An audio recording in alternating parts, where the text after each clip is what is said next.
Good Sunday morning and welcome to Inside Tennessee, along with my co-moderator, John North. I'm John Becker. We're glad to have you with us on this Sunday morning as we break down the election. Our guest with us this morning is the one who ran it in Knox County, Administrator of Elections, Chris Davis. Always good to see you. Glad to be here. Thank you. We'll talk about turnout in just a second. Let me introduce our panel. That is Don Bosch on the end, a Democrat who runs his own law firm. Good morning. Good morning. Susan Richardson Williams runs her own PR firm, and she is a Republican. I'm happy to be with you. Good morning. We'll get to more on that in a moment. That's all right. As promised, Chris, let's start with turnout because it was near 75% for all of Knox County. Right around there, yeah. And I think the blessings for us, frankly, we saw an all-time record in early voting, which I thought was incredible, by almost 10,000. If you look at all 95 Tennessee counties, there were a number of them, maybe not a plurality, but a number of them that saw numbers were down a little bit from 4 years ago in early voting. We literally killed it. An all-time record in just total voting, 223,000 plus. So when we count all our provisionals, it'll probably be close to 224. Like you said, about 75%. And frankly, that's amazing. We just, I think the good weather helped, certainly. Suddenly excitement about the election helped. And frankly, I think folks got out and exercised their right. It was great to see. We heard of no real hiccups or problems on election day looking back, election day and night. Anything that stands out in terms of things you wished had gone a little better? Well, I'll tell you, the first thing I will point out that I thought went really well, this is maybe the smoothest election we've had in my 12 years here. I was telling them backstage, we pushed our last results out to the website at 10:41 p.m. I've had city elections with 10,000 voters that weren't done that quick. Mm-hmm. The work of my election officials, of your election officials, of our friends and neighbors in Knox County was amazing. It was exemplary. I cannot say enough good things. And I've got to give them a plug because we couldn't conduct these elections without them. And I'm sure everybody in East Tennessee feels that way about their county. Knox County killed it. With regard to things that I think were difficult and were challenges, particularly on election day, we saw a lot of people who either A, weren't registered to vote, or B, were registered to vote after the deadline. Hundreds and hundreds of folks we talked to that came into our office. They didn't know where to vote, or they weren't registered, that type of thing. Is there a C, Chris, though, that did people show up at the wrong precinct on day up? Not as many. No, okay. It was just a lot of people who just frankly weren't registered. I think that was challenge number one. Challenge number two, as I was talking about backstage, maybe more address changes than I've ever seen in an election period. People have moved around, and I attribute that quite often to the fact that people, don't vote but every 4 years, or 8 years, or 12 years. Got one call from a guy on election day, wondered why he'd been purged. He hadn't voted since 1984. It's 40 years. I'm not going to editorialize just to say he hadn't voted in 40 years. The biggest, other big thing that was really frustrating about this election, really the only thing that was really frustrating to me, was the number of absentee ballot requests that were received right near that deadline or past that deadline. And thankfully, Senator Briggs helped pass a bill that's in effect now, literally after the November election, that moves the deadline to request an absentee ballot from 7 days before to 10 days before. It'll take effect for elections next year. And frankly, I think that's huge. And it may sound a little politically incorrect to say, but I think sometimes people have to be protected from themselves when they're waiting until we rejected dozens of absentee ballot requests after that 7-day deadline. And I attribute a lot of that to particularly younger folks, maybe students in college. They don't have a lot of experience with the mail system, period. They don't understand that you have to mail a ballot and you have to get it back in the mail. We're so used to getting instant gratification on our phones. And so I think that was probably the biggest frustration from my perspective, but the workers were great, turnout was great, weather was great. So frankly, I'm pleased as punch. Chris, I want to ask you, we've changed the way we vote. We don't have machines any longer. We fill out a piece of paper. Has that helped the efficiency of voting? You said we got everything finished by 10:40 or so? I don't think it's helped efficiency. I certainly think it's helped security. I think it's helped the perception of security. I think the fact, and just to give you one example, here we are on Sunday morning, we're going to conduct a post-election audit as required by law, where we audit 5 election day precincts and 1 early voting precinct this coming Tuesday. And we'll do that at the West Office of the Election Commission. It certainly, I don't think, has made things easier from operating scanners, and paper is expensive and ink's expensive, and sometimes ballots smear, and people maybe perhaps with Parkinson's or something like that have a hard time filling out a ballot. It's more of a challenge, but ultimately I think from an election security reality and an election security perspective, it's a great thing. And you said perception a moment ago. Our machines were secure, the ones we previously had. I very much believe so. They were not attached to the internet. No, never. And in some ways, it might even be better and more secure than paper ballots, but people feel better with the paper ballots. Absolutely. And of course now, as of January 1 of this year, you either need, per Tennessee law, every county either has to have a paper ballot or a paper trail. So we've been doing this since August of 2020. This is election number, I guess, 11 that we had with paper. And it's funny, I've had a lot of people come in and, well, when did you get rid of the machines? I can immediately tell you haven't voted in 4 years plus, you know, because November 2020, we were voting paper ballots. Well, it looks like we lost to technology and science. So, Chris Davis, we always appreciate your analysis. Absolutely. Thank you for being here and doing what you do and getting everybody straight on when to vote and how and why. Appreciate you. Thank you. We're back to break down what this election means at the local level and some thoughts on the national level from our panel right after this.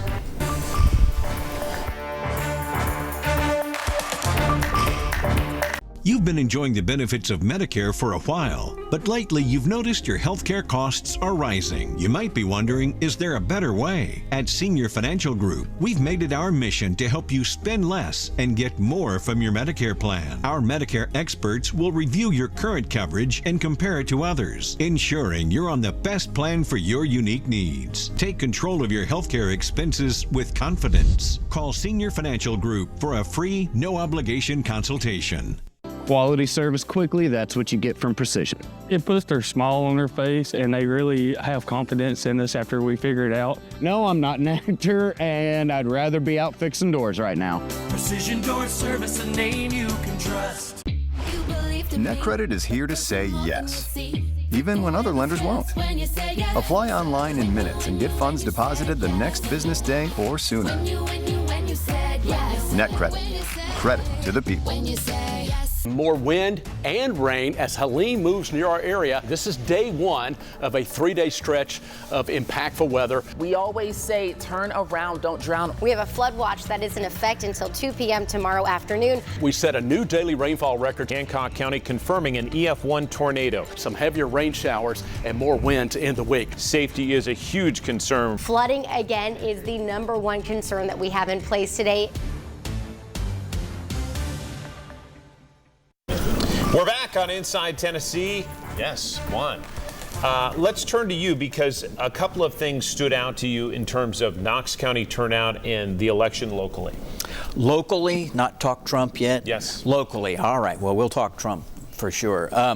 Well, we were all together on election night. We were watching to see whether House 18, the seat that Elaine Davis, the Republican incumbent, occupies now, whether the challenger, Brian Goldberg, would make any kind of a difference, make a run at her, knock her off, be the third Democrat for Knox County.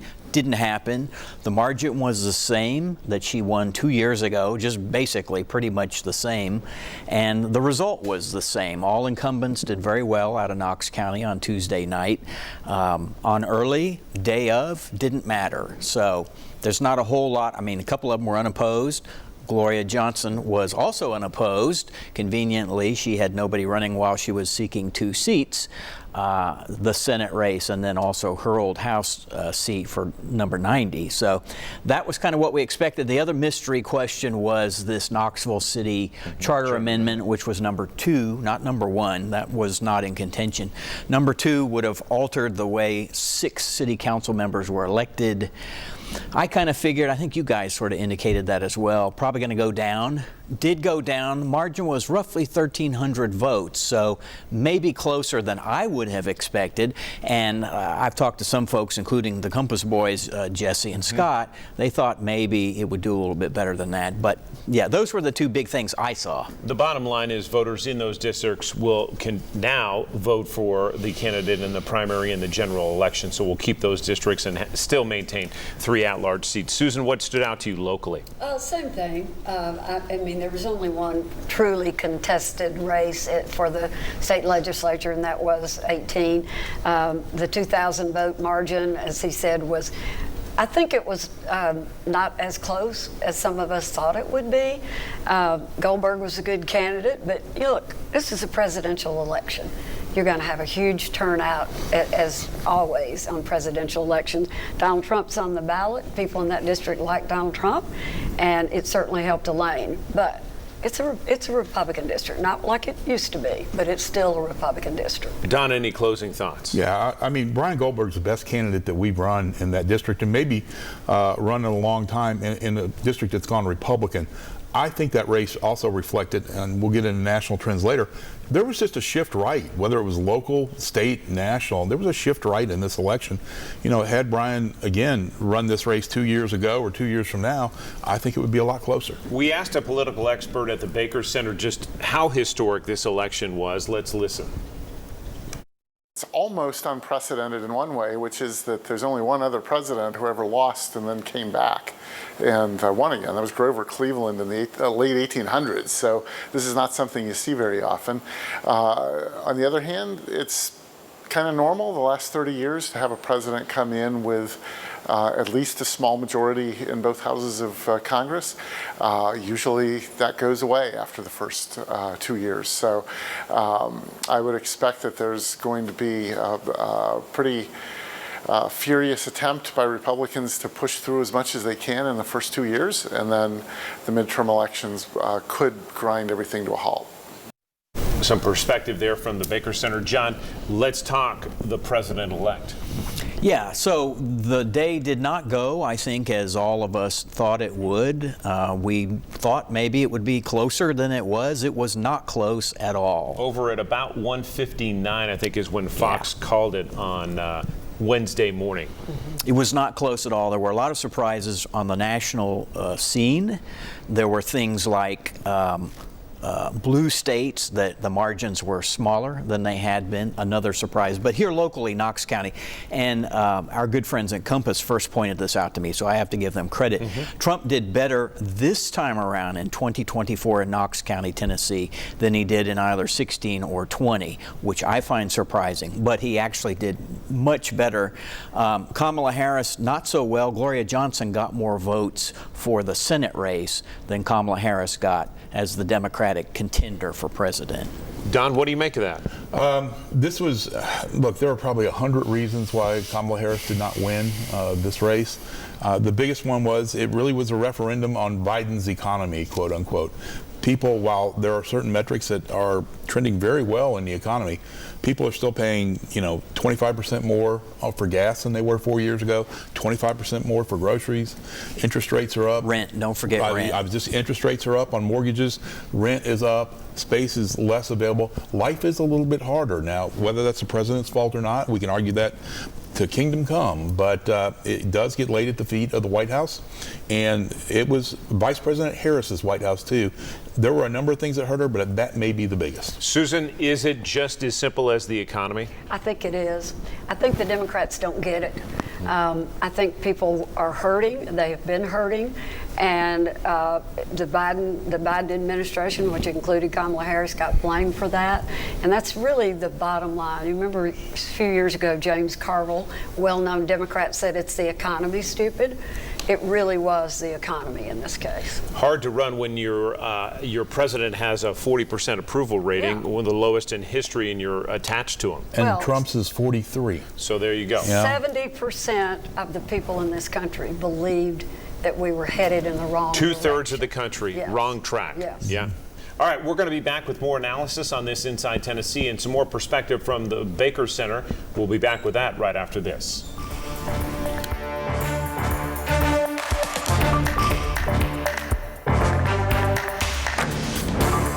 Did you know that Engles sells more organics than any other store? Or that they run their own dairy? Or that they only serve USDA choice and prime meat? Did you know that they have more local craft beer than any place else? Or that they have energy smart stores? Or that they professionally slice and package imported cheese from Europe? Did you know about their giant international aisle, local farm partnerships, curbside pickup, wine department? Or that they donate 3,956 meals a day to local food banks?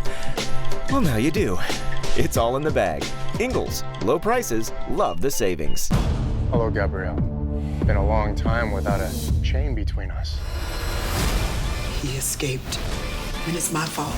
I warned you not to end us. He believes helping solve our cases is his purpose. We can use that to catch him. We are playing right into his hands. You're taking dangerous risks. I will finish this. I'm coming for you. Found Thursday on NBC and Peacock. NetCredit is here to say yes, even when other lenders won't. Apply online in minutes and get funds deposited the next business day or sooner. NetCredit. credit to the people. Watch 10 News on your schedule. Get the weather impact and local headlines from people you can trust. Watch live or later on 10 Plus. Free on Roku, Apple TV, and Amazon Fire TV. We're back on this Inside Tennessee. John, you were just mentioning something that happened in this election we haven't seen in 20 years. Oh, the popular vote? Yeah. So, okay, last time, trivia question. I looked it up because I was curious. The last time a Republican presidential candidate won the popular vote was George W. Bush in 2004. Until Tuesday night, and Donald Trump has done it again.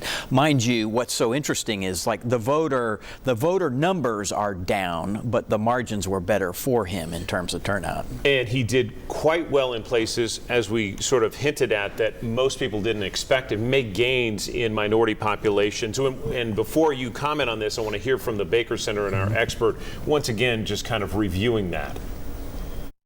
And in fact, those groups, for the most part, still did vote for Kamala Harris, but not by as big a margins. So Trump really scaled back the Democratic margins among black voters, among Hispanic voters, and among young voters, to the point that he even seems to have got a majority of Hispanic men. You heard that right, a majority of Hispanic men. Don, when you hear that and look at the overall totals and how Donald Trump made gains there, and also in like the boroughs of New York City, where a lot of people would say, well, that's as blue as it gets. I think we all need to be careful about sort of micro-analyzing this because the numbers were small. What was interesting, I said early that I thought there was going to be something remarkable happen in this race before the results, and I thought it was going to be Harris would sweep the states that were in play, the 7. It wasn't that. It was exactly the opposite. But I could tell something was happening. I missed what it was, but every margin except for, I think it was 35 to 55 roughly, college-educated, white, male and female. Every single margin, Trump cut into that margin from 8 and 4 years ago. Every one. He may not have won the categories, but he cut in. The other thing, and we're talking about the demographic with Latino men, and I heard a really interesting interview yesterday, I suppose, or earlier in the week. And it's difficult. There's still sexism and misogyny going on in this country, period. And I think it's difficult for a lot of people, not me certainly, and I'll even stick up for Susan, but men and women to think of a female leader of our nation. And that's really troubling, let alone a female leader of color. Susan, we had some discerning voters, and I want to raise this with you because if you could create a candidate that looks and sounds like Donald Trump, it might be Kari Lake in the state of Arizona. And guess what? She's losing. And it looks like she may lose. We won't know those vote counts for another 7 to 10 days. Right. But the point being, Donald Trump took Arizona. She is likely going to lose, and voters, Republicans, made the choice. She's not in. Yeah, but He's I don't in. think that's because she's a woman. No, but I know the answer to that one, but because she's crazy. What do you think about her? Because she sounds a lot like Donald Trump and has embraced his style. Well, it's a little bit different when you run a local race. You're running a state race. They know you. Well, nobody knows Donald Trump on a state, generally in a state basis, and you know your candidates much better. And I think in her case, they may have known her a little bit too well. I think back to the original, what you all were talking about, but 1 in 3 people of color voted for Donald Trump. I find that astounding. I'm happy about it, and it makes me happy that the Republican Party is expanding its base. Trump's sure not trying to. Well, they may have voted for him, but he's not trying. Don, he may not be trying, but they voted for him. And again, the Democrats missed the message. They voted against Biden's economy. They missed the message. And that is the fault of the Democrat Party. They're not listening to what Americans wanted to hear. We've been talking about the states that we thought were so important, but I heard this observation on Pod Save America a day or two after the election, which was really interesting. They're like, never mind those states that were so closely fought. Look at places like New Jersey, Yes. which is a traditional blue state. Look how the blue margin shrank.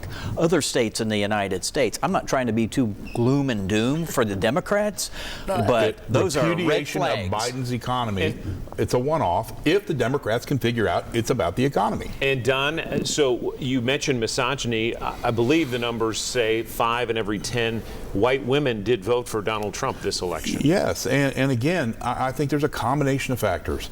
I certainly, there are women out there that don't feel like that we should have a female leader. There are women out there that did not like the Biden economy because they're having to grocery shop for their family. There are women out there that strangely might find some appeal in Trump's bravado.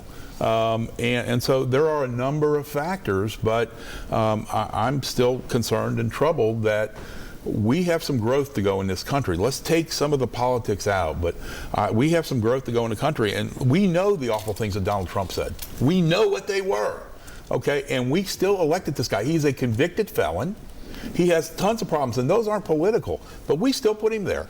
That's a repudiation of Biden's economy as much as anything else, but several other factors come into play. We've got to take another quick break, but we're going to talk about the polls. We talked about it on this broadcast before the election. How did the pollsters do? We'll get to that right after this.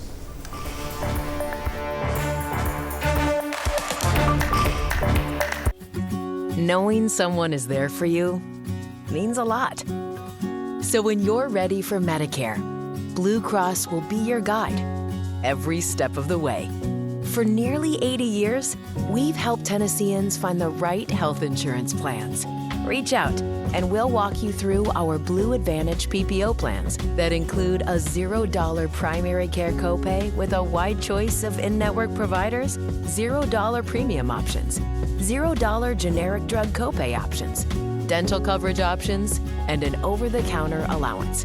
Plus, we also offer vision coverage, a free fitness program, and a $0 telehealth copay. And when you choose the only Blue plan in Tennessee, another benefit is personal, live, and local support. Visit us online or call us at 1-888-739-4383. Back on Inside Tennessee, we had to take a break, but Susan, you wanted to respond to Doug. Yeah, I know. No, I just wanted to say this is a realignment of the Republican Party. What you have seen. Our party always got the knock for being the party of the elites, the party of the country club. Well, that is no longer true. You can say what you want to about Donald Trump, like him or hate him. His movement has realigned our party, and it's now the working class family. It's the blue collar workers.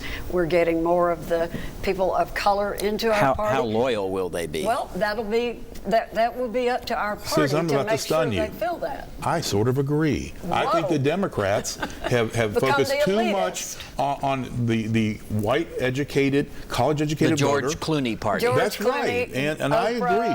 Beyonce. I grew up a union Democrat. Yeah. My father belonged to a union, and we need to get back to those roots if we're going to win national elections. So how did the polls do leading up to this? Well, we asked our expert at the Baker Center. Here's his take on polling. I think that the pollsters actually did a pretty good job this year. They were within that range of what they can promise. You know, the thing about polls is that even if you do them perfectly, even if you have exactly the right sample and do all the methodology right, there's still about a 3% margin of error, which means that literally 95% of the time, the actual truth is going to be somewhere within 3 points plus or minus of what the poll says. And then on one poll out of every 20, it's going to be farther away from the truth than even that. So most of the polls showed a very close race. So again, Susan, let's turn to you, because people want certainty with polls, and they're just not. The margin of error allows for swings one way or the other that look like landslides but aren't necessarily. Well, I think, in the past, 2016, the polling was off. It was off in 2020.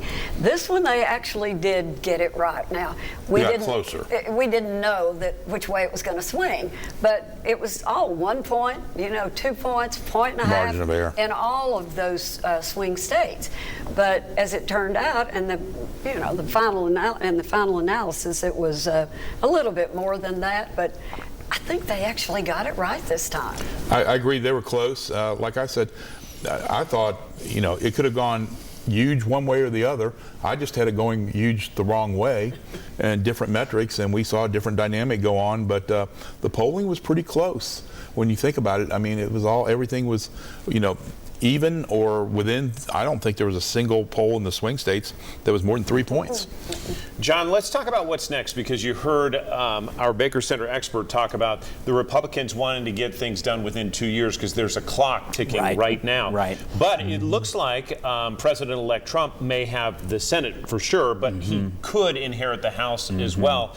And if he has both of those, if he has all of Congress, what happens? Well, I mean, they'll run the table and do whatever they want to do as fast as they can. There will be some stopgaps put in place, I'm confident.